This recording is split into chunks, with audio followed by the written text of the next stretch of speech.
আজি মই বনাম জলফাইৰ জ্বলা মিঠা আচাৰ। তাৰ কাৰণে লৈছোঁ মই জলফাই কেইটামান, এইকেইটা মই ৰ'দত শুকুৱাই অলপ পকাই লৈছোঁ। আৰু এই লৈছোঁ মছলা, ইয়াত আছে জিৰা, ধনিয়া, আজৱাইন, চব গুটি আৰু কেইটামান মিঠি গুটি। এইখিনি মই অলপমান গৰম কৰি মিক্সিত মাৰি ল'ম। এই জলফাইকেইটা এতিয়া মই পিহনা এখনত পিহিম, পিহি পেলাই তাৰ গুটিখিনি পেলাই দিম।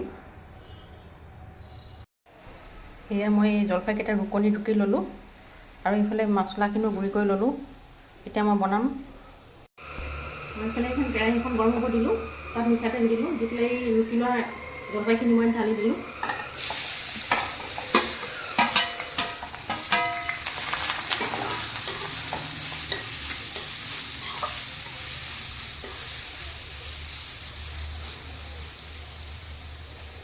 ঢালি তাত গুড় দিলোঁ।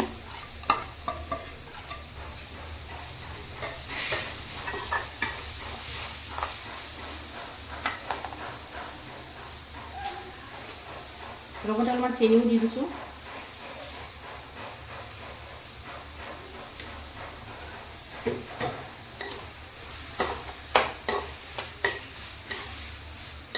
এতিয়া এনেকৈ অলপ সময় ভাজি পেলাই এইখিনি গলি যাব দিম, গুড়খিনি আছে সেইখিনি।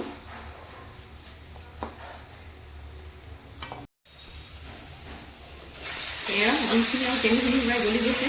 এতিয়া মই ইয়াত মছলা দিম।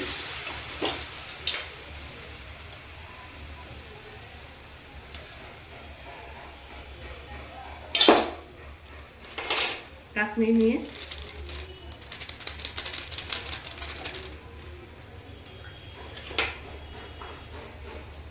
জলকীয়া গুড়ি, যিহেতু জ্বলা মিঠা আচাৰ।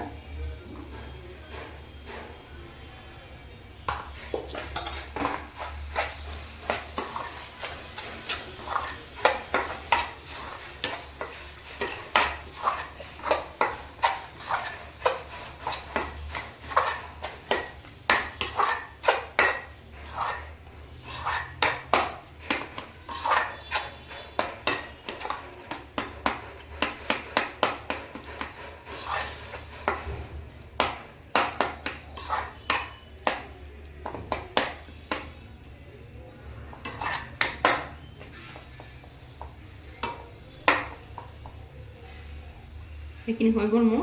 এতিয়া ঠাণ্ডা হ'লে মই বটলত ভৰাই থ'ম। সেয়া এইখিনি সম্পূৰ্ণৰূপে ঠাণ্ডা হৈ গ'ল। মই এতিয়া এইখিনি এটা বটলত ভৰাই পেলাম।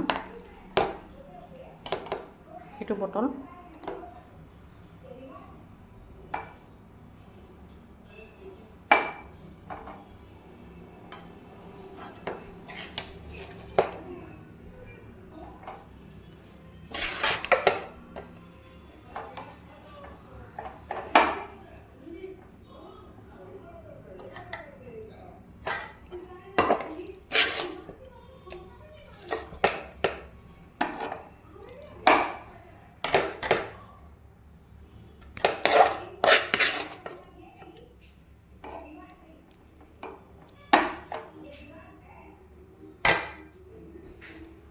এয়া জলফাই জ্বলা মিঠা আচাৰ।